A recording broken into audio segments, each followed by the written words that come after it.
예수님 스피릿 개발표 좀 만들어 보셨나요? 얼렁뚱땅 넘어가시려고 만들면 꼭 해보셔야 됩니다. 왜냐하면 여러분도 마찬가지고 우리 아이들의 스피릿이 탄탄해져야 인생을 힘차게 이끌고 나갈 수 있기 때문에 그렇습니다. 지난주 예수님의 명령, 첫 번째 명령이 서로 사랑하라 그랬는데 왜 예수님이 이렇게 사랑을 강조하실까? 하나님의 속성이 사랑이니까 그런가? 이제 그렇게도 생각해 볼 수 있고, 그죠? 또 다른 각도에서 보면은 우리가 인생을 살다 보면은 대부분의 사람이 이 사랑의 부족함을 이렇게 경험하기 때문이다. 그렇게도 볼 수 있을 것 같습니다. 의외로 우리의 마음속에 사랑의 탱크가 비워져 있다 하는 이야기죠. 우리가 좀 이제 엄마 아빠가 어린 아이를 이뻐하는 거하고 할머니 할아버지가 손주를 이뻐하는 거하고는 비교하면 조금 이해가 될 겁니다.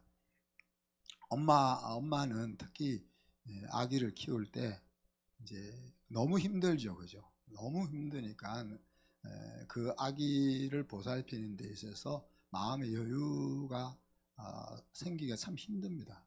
근데 이제 할머니나 할아버지는 벌써 한 단계에 걸쳐 있기 때문에 아이가 말썽 피우는 것도 할머니 할아버지 눈에는 이쁜 거예요. 그래서 그만큼 마음의 여유가 있기 때문에 그런 거죠.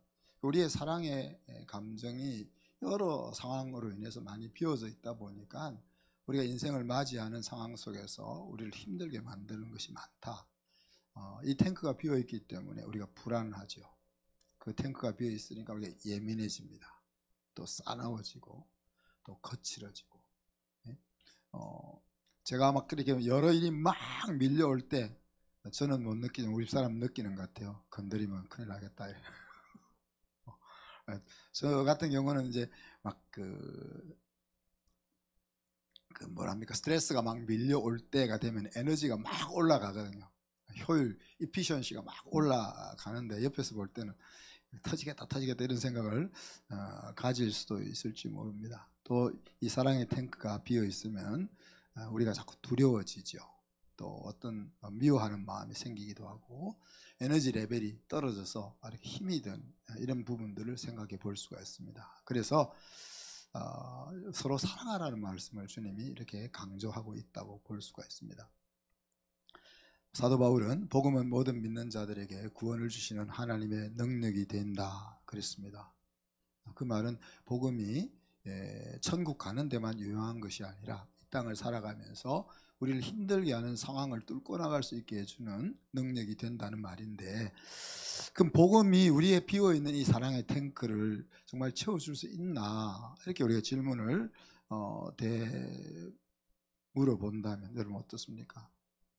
우리가 예수님을 열심히 잘 믿는데 왜 우리의 이렇게 마음의 탱크 속에 사랑이 부족한가? 복음도 이 부분은 이렇게 채워줄 수 없나, 이런 생각을 우리가 가질 수 있는 거죠. 성경은 이렇게 이야기합니다. 부모는 혹 나를 버리거니와. 그 말은 이 세상을 우리가 살아가면서 가장 일어나기 희박한 일을 언급하는 겁니다.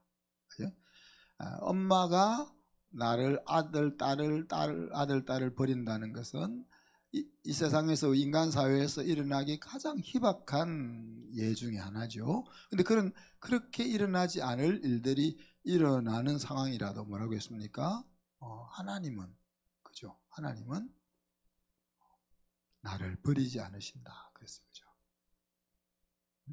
그것은 이제 예수님께서 선한 목자로서 자기의 목숨을 바쳐서 양들을 지킨다는 그 비유와 함께 정말 자기 양들을 지키기 위해서 십자가에 지는 그 모습을 통해서 이것을 보여주시잖아요. 그죠? 그리고 요한은 요한복음 13장에서 예수님이 자기 사람을 그렇게 끝까지, 죽기까지 사랑하셨다 하는 것을 느꼈다고 그렇게 표현하고 있습니다. 성경에 나와 있는 이 새로운 피조물이라는 개념이나 또 온전한 사랑이 두려움을 내어 쫓는다 하는 개념이나 그리스도의 사랑에서 우리를 끊을 수 있는 것이 아무것도 없다 하는 이런 개념들이 시드 스토리가 되면, 그죠? 시드 스토리가 되면 리브드 스토리가 된다 그랬는데, 이렇게 이 내용들이 시드 스토리가 되고 리브드 스토리가 되면은 가능한 일입니다. 우리의 비워져 있는 이 사랑의 탱크에 채워지는 일이, 복음을 통해서 채워지는 일이 가능하다 하는 이야기입니다. 여러분이 말씀을 읽을 때 이런 시드 스토리, 리브드 스토리의 역사들이 일어나기를 축복합니다. 자, 지난 시간에 명령은 어떤 걸 했죠? 명령을 따르지 못하는 것은 죄송해요라고 말해서 되는 문제가 아니다 그랬어요. 그죠? 죄송해요라는 죄라는 이야기입니다.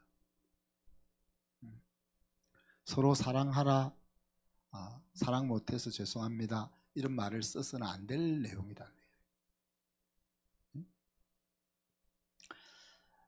자녀들의 스피릿이, 자녀들을 우리 스피릿이 있는 아이로 양육하는 그 팁을 제가 계속 이야기하는 것이 뭡니까? 사랑은 넘치도록, 그리고 물질은 좀 부족하게. 근데 여러분들은 어때요? 물질을 좀 부족하게 제공해 주는 것 때문에 애들한테 막 미안해 하잖아요.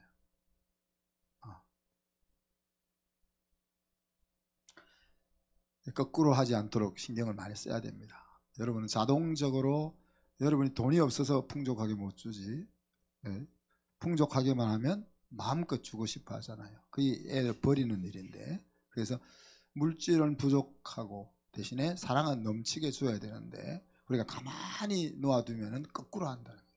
사랑은 부족하게, 그리고 물질은 넘치게. 그래서 아이들의 마음속에 탱크들이 비어져 있는 겁니다.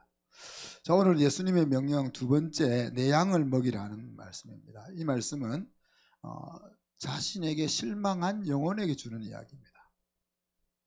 오늘 베드로와의 대화 속에서 나오지만 베드로 옆에 같이 앉아서 고기를 먹던 제자들에게 동일하게 하는 말씀이죠. 오늘 이 읽었던 장면은 아주 부담스러운 식사 자리입니다. 여러분 보통 밥을 같이 먹기 싫은 사람하고 밥 안 먹잖아요. 그렇잖아요. 그런데도 어쩔 수 없이 밥을 먹어야 되는 상황이 오죠. 거절할 수 없이 어쩔 수 없이 먹어야 되는 상황이 오잖아요. 오늘 그런 자리가 오늘 주님과 제자들의 식탁 자리입니다. 요한과 도마, 베드로, 또 다른 제자들, 예수님이 함께 식사를 합니다. 요한은 예수님의 그 큰 제자 중에 하나지만 예수님이 원수의 손에 잡혀 끌려가실 때 한번 예수님을 위해서 항변도 못했습니다. 그죠?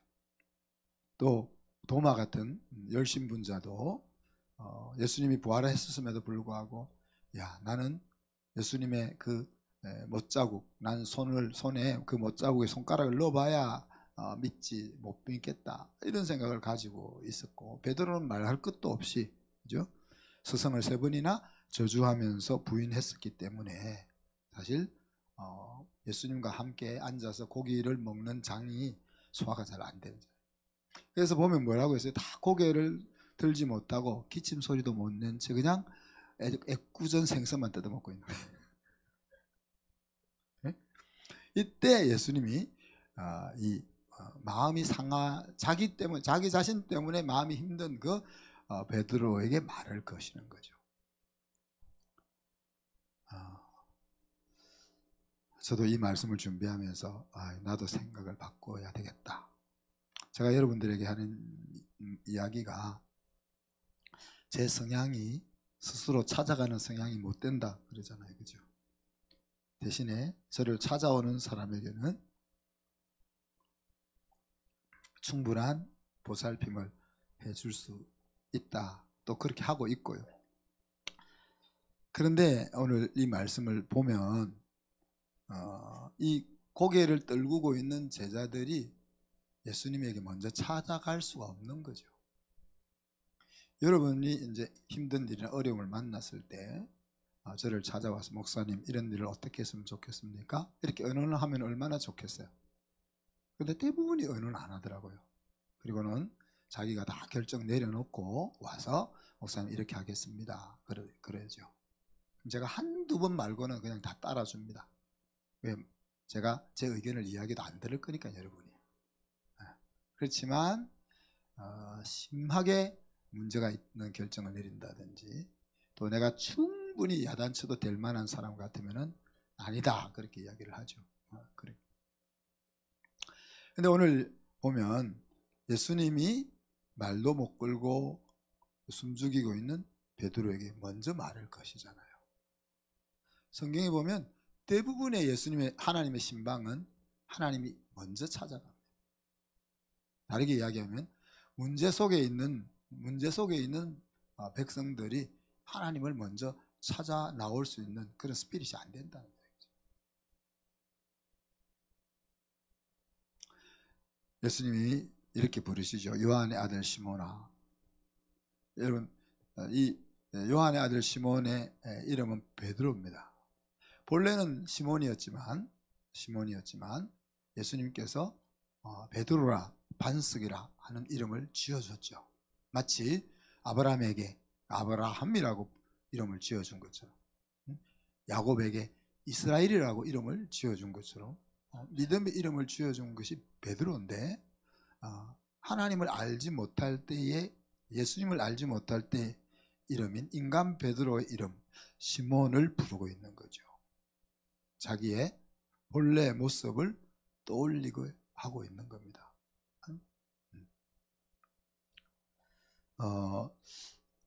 자신을 우리가 보통 신뢰하게 되어 있는데, 물론 신뢰 못하는 사람도 있지만 대부분 자기를 신뢰하죠.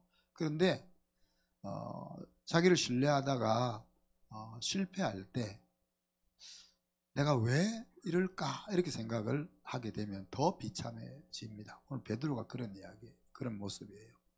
나는 나름 용맹스럽고 아주 장부 같은 존재인데 왜 내가 그때 예수님을 저주하면서 그렇게 부인했을까? 자기가 자기의 용납이 안 되는 거죠. 나는 그런 사람이 아닌데 내가 왜 그렇게 행동했을까? 이렇게 생각을 하니까 더 비참해지는 겁니다. 오히려 오늘 우리가 그렇게 되었을 때, 그래, 나도 그럴 수밖에 없는 사람이야 생각을 먹을 때부터 이제 새로움이 시작될 수 있는 거죠. 나도 그럴 수 있는 사람인데 어찌다 보니 이 지경에 이르렀구나, 이렇게 이제 생각을 가져야 된다는 이야기입니다. 베드로는 성급한 성격이었지만 그죠, 누구보다도 예수님을 사랑하던 사람이었고, 또 다른 사람이 다 예수님을 배반해도 나는 절대 배반하지 않겠다고 맹세도 했고, 또 진짜 예수님을 잡으러 왔을 때 그 하인 말고의 귀를 칼로 쳐서 귀를 떨어뜨렸던 그런 행동도 했던 사람이잖아요. 그럼에도 불구하고 내가 이런 사람인데 왜 내 모습이 이렇게밖에 안 됐을까라고 생각을 하고 있는 거죠. 그때 예수님이 요한의 아들 시몬아, 내가 너를 사랑하느냐 이렇게 묻고 있습니다. 이 사람보다 정말 너가 나를 더 많이 사랑해? 그렇게 자신할 수 있니? 아직도 너 그렇게 말할 수 있어? 이렇게 말을 하고 있는 거예요.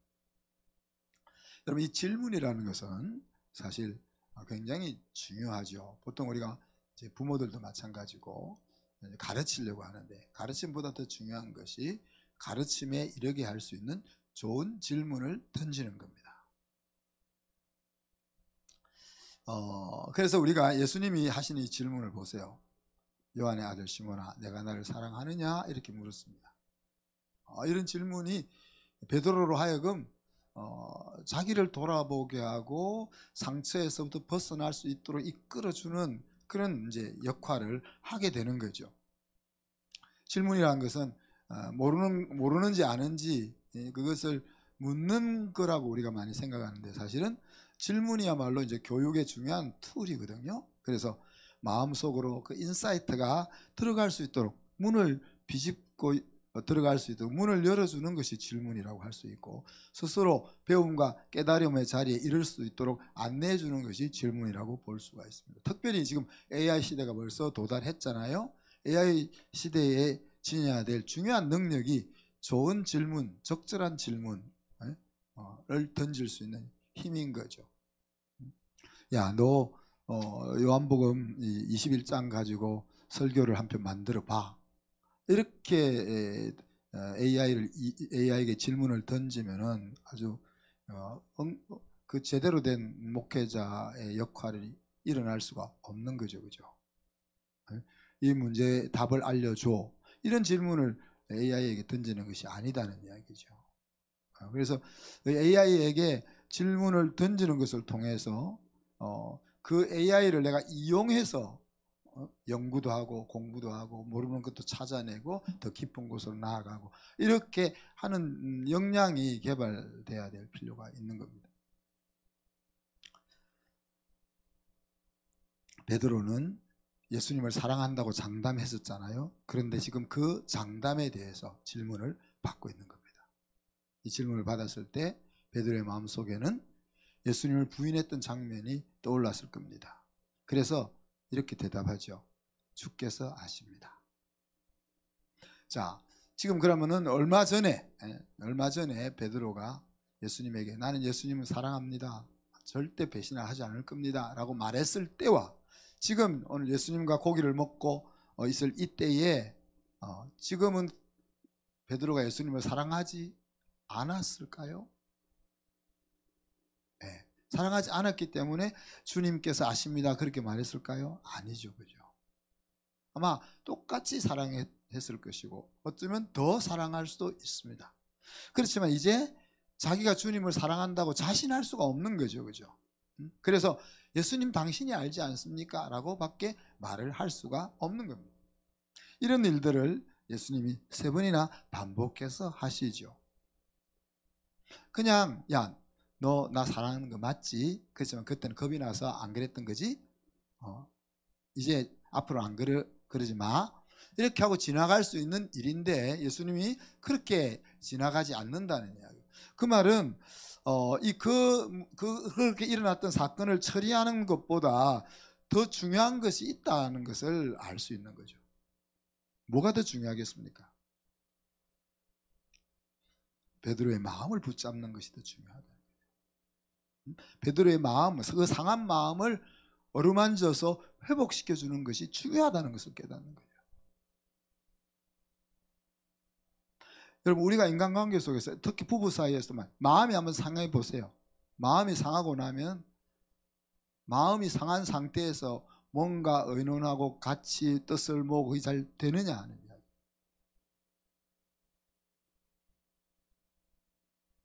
사람의 행동이라는 것이 그 문제가 딱 A는 B고 C는 D다는 식으로 정리가 되면 처리되는 그런 기계가 아니잖아요.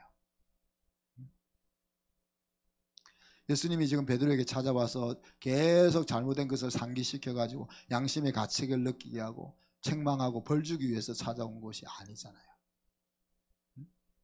사랑하는 제자를 위로하고 상한 마음을 어루만져서 이제 새롭게 다시금 자기의 삶을 살아가게 이끌려고 오셨잖아요. 이런 주님의 의도가 성취되었다는 사실을 우리가 알 수 있습니다. 20절 21절에 보면 이렇게 이야기합니다. 베드로가 요한을 보면서 예수님께 묻습니다. 예수님, 죄는 어떻게 되겠사옵나이까? 지금 이 시점에 이런 질문을 우리 애들이나 하겠죠, 그죠? 우리 시원이 뭐 이런 애들이나 우리 요한이 이런 애들이나 할 질문이에요, 그죠? 한참 엄마한테 야단 맞았고 이제 엄마가 용서해주고 소리 하회했어. 그러면 엄마 형아는 이런 이야기를 지금 베드로가 하고 있는 거야. 그 말은 이렇게 철없다 이렇게도 볼 수 있지만 이제 자기 마음속에 있던 그 상한 마음이 해소되었다 하는 것을 우리가 생각해 볼 수가 있는 겁니다. 이러한 회복은 베드로에게 뿐만이 아니라 함께 했던 제자들 모두에게 필요한 거죠. 이 상한 마음이 회복되고 치유가 되어야 제대로 예수의 제자의 삶을 살 수가 있는 겁니다. 여러분, 몸의 상처보다 마음의 상처가 더 힘들게 한다는 거 잘 아시잖아요, 그죠? 베드로는 지금 자신을 믿을 수 없는 자리에 서 있는 겁니다. 오늘 3절에 보면 야, 나 고기 잡으러 간다 그래요, 친구들에게. 지금 이때가 언제입니까? 부활하신 예수님을 만난 뒤에요. 그냥 예수님이 십자가에 달려 돌아가신 그때가 아니고, 그리고 부활하셔서 만난 뒤에도 제자리로 돌아오지 못하고 나는 고기 잡으러 간다. 과거에 묻혀 있는 그런 때입니다. 예수님의 신방은 치유와 위로를 넘어서 베드로의 그 비어있는 사랑의 탱크, 그 사랑의 탱크를 채워주고 있습니다. 실패한 제자를 그렇게 끝까지 찾아오셔서 회복시키시고 또 자기가 해야 될 일을 맡기고 있는 거죠. 그런 예수님이 사실 저와 여러분에게도 동일하게 일하실 것입니다. 우리가 어떤 연유로 마음이 상해서 뭔가 할 의욕을 잃어버린 상황에서 주님이 우리를 찾아오셔서 오늘 베드로에게 하셨던 것과 같이 그렇게 하시는 분이 우리 주님이라는 사실입니다. 오늘 이 예배 시간이 예수님이 여러분을 신방하고 있는 시간일 수도 있습니다. 그죠? 여러분의 목장에서 모일 때, 순회에서 모일 때 거기에 예수님이 신방 오셨을 수도 있습니다. 여러분이 성경을 읽을 때 그 성경 읽는 자리에 예수님이 신방하는 자리일 수가 있습니다. 여러분이 하나님 앞에 나아가 무릎을 꿇고 기도할 때 그 자리가 주님이 신방하는 자리가 될 수 있습니다. 주님의 이 베드로와의 대화를 통해서 우리는 하나님이 하시는 완전한 용서가 어떤 것인지 하는 것들을 다시 한번 보게 됩니다. 요한일서 1장 9절에 보면 만일 우리가 우리 죄를 자백하면 그는 미쁘시고 의로우사 우리 죄를 사하시며 우리를 모든 불의에서 깨끗게 하실 것이요, 그렇게 말씀합니다. 우리가 수백 번 잘못했어도 하나님 앞에 하나님 잘못했습니다 라고 나아가면은 하나님이 그 잘못한 것을 용서해 주신다는 거죠. 그리고 용서해 주시고 끝나는 것이 아니고 깨끗게 하신다는 말은 그 잘못을 저질러지 않았던 것처럼 그렇게 완전하게 복권시켜 주신다 하는 이야기입니다. 복권시킨다는 것은 무엇을 의미하겠습니까? 다시 중요한 일을 맡긴다 이야기입니다. 완전하게 용서했다는 것은 너 용서는 했지만 이 일은 못 맡겨, 이게 아니라는 이야기예요. 용서했을 뿐 아니라 너 또 잘못할 수 있을지 모르지만 내가 다시 한번 또 맡긴다, 그런 이야기죠. 그 일이 뭡니까? 내 양을 먹이라 하는 이야기입니다. 베드로가 어떻게 하는지를 보고 이 양을 먹이라는 사명을 맡길 것이다 이렇게 한 것이 아니라 이미 예수님은 베드로에게 이 사명을 다시 주기 위해서 찾아오셔서 질문하고 있는 거죠. 여러분, 한번 배반한 사람은 다시 배반할 수 있잖아요. 그죠? 그렇기 때문에 우리 사람들이 사는 세상은 한번 신뢰를 잃으면 회복하기가 어렵습니다. 어렵습니다. 예수님께서 베드로를 볼 때 야, 이제 얘가 3번이나 이렇게 했으니까 정신 차리고 다시는 배반 안 할 거야, 그런 믿음이 있어서 다시 맡기는 것일까요? 아닙니다. 다시 예수님을 부인하는 행동을 할지언정 기회를 주시는 거죠. 어떻게 보면 하나님의 이런 무모한 행동이 사람을 새롭게 만드는 겁니다. 여러분, 우리 부모들이 그렇잖아요. 자녀를 끊임없이 믿어주고 기다려주고 하는 그것 때문에 아이가 그 사실을 제대로 인지하게 될 때 변화가 되는 거죠. 네가 이렇게 변화됐으니까 내가 널 믿고 다시 맡겨줄게. 이건 세상의 원리입니다. 그죠?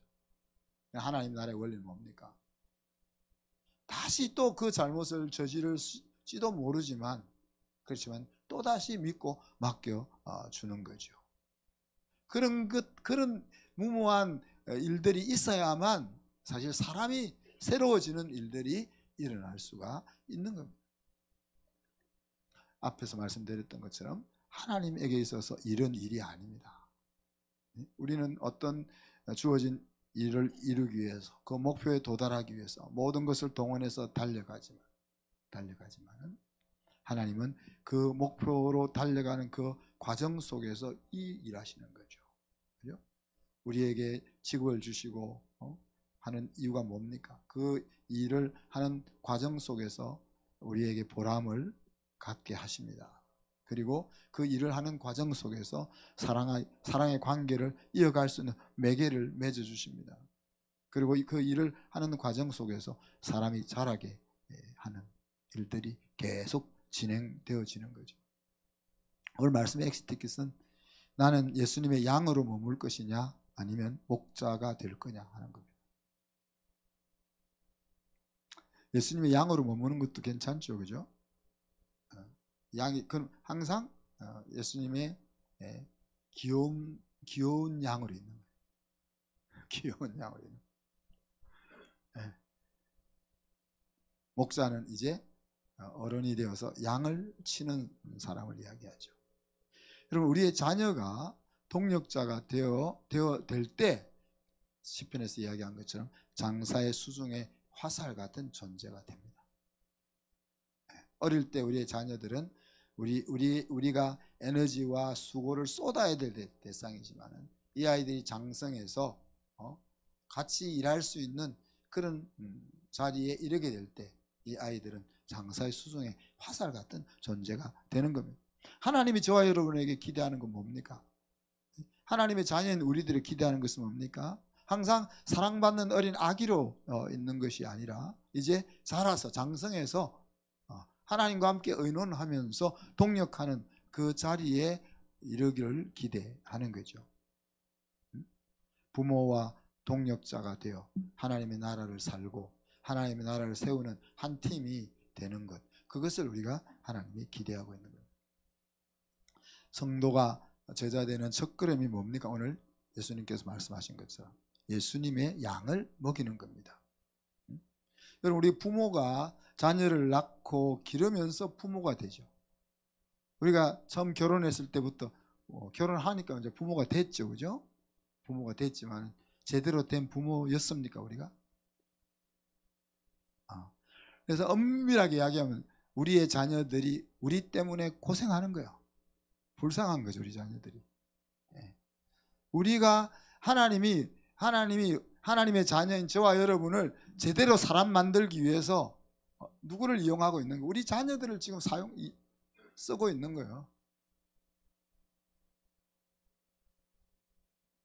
그래서 우리가 우리 자녀들을 키우면서 실수하고 또 좌절하고 절망하고 그러면서 부모가 되어가는 거죠.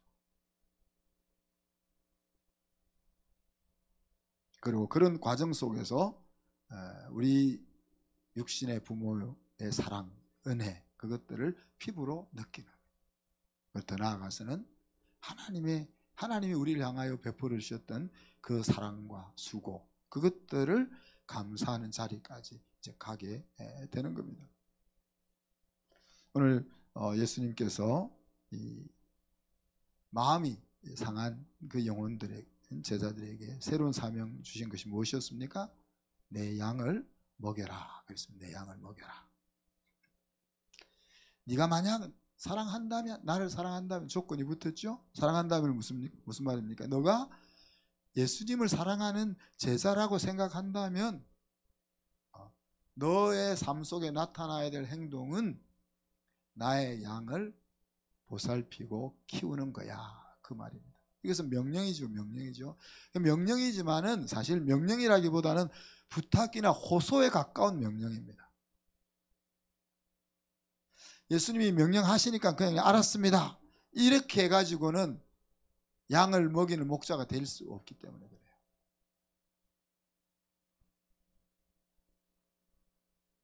여러분, 우리가 아이를 키우는데 20년이 걸리잖아요.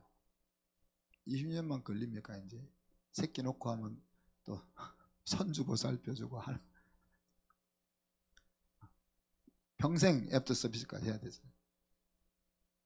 그 일은 그냥 돈 얼마 준다고 될 수 있는 그런 일이에요. 그냥 명령을 받았다고 할 수 있는 일이 아니에요. 명령을 받아서 한다고 해서 제대로 될 수 있는 일이 아니단 말이에요. 그래서 명령이지만 하나님이 부탁하고 호소하는 거예요. 야, 너 정말 나 사랑하지? 그러면 내 양을 좀 먹이고 보살펴줘. 이렇게 말씀을 하고 있는 겁니다. 영적 부모가 되어야만 아이를, 양들을 그렇게 선한 목자처럼 목숨 걸고 지키며 이끌어갈 수 있기 때문에 그렇습니다. 그런데 예수님의 양을 먹이는 데 있어 가지고 우리가 생각해야 될 것은, 예수님의 양이 되기 전에 먼저 내 양을 만들어야 돼요. 자, 여러분이 제가 꼴도 보기 싫으면 한순교회에 나와서 예배를 드리겠어요? 그래도 꼴 보기 싫을 정도는 아니니까, 뭐 이쁘지는 않아도 사랑하지는 않아도 그래도 밉지는 않으니까 여기 와서 우리가 같이 예배를 드리지. 목사님은 꼴 보기도 싫지만 주일날 예배 드리는 거니까 내가 예배 드리러 온다, 그렇게 올 수 있겠습니까? 네. 우리 양들이 사실 다 엄격하게 얘기하면 다 주님의 양이잖아요. 그렇지만 우리 목원들이 목자를 바라볼 때 그 목자를 정말 진짜 목자로 여기는 과정이 없이 예수님의 양이 되겠냐는 이야기입니다. 일단은 순장이 예수님보다 더 커 보이는 단계, 신앙적으로 보면 안 맞지만, 그죠?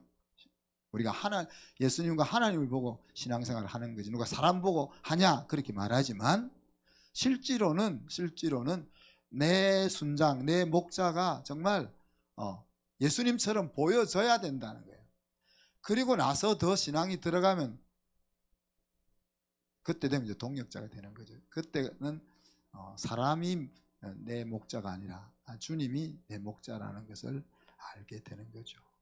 그래서 내 양을 먹이라, 그 말은 네가 정말 너를 나처럼 생각하는 목자가 돼봐. 그리고 걔들을 제대로 성장시켜 가지고 너와 동역자가 되어서 자기가 주님의 양이라고 생각하는 자리까지 이끌어 가야 되지 않겠냐, 그렇게 말씀하시는 겁니다. 기도합시다. 하나님, 사랑과 은혜를 감사합니다. 서로 사랑하라고 하신 주님께서 너희들이 나를 사랑한다면 내 양을 좀 키워달라고 부탁하시는 장면들을 우리가 접했습니다. 주님의 제자가 된다는 것은 주님을 사랑하고 주님이 우리에게 베풀어 주신 은혜에 감사하며 주님이 하기를 원하셨던 일을 마음과 뜻을 같이하여 함께 하는 것임을 우리가 기억하게 하시고, 우리가 예수의 양으로 머물 것이 아니라 한 해 두 해 성장해서 주님의 양들을 보살피고 이끌어 주는 목자가 될 수 있는 성도들 되게 하여 주옵소서. 하나님을 향한 우리의 사랑을 주님의 양을 먹이는 것으로 보일 수 있게 하여 주옵소서. 감사드리며 예수 그리스도 이름으로 기도하옵나이다. 아멘.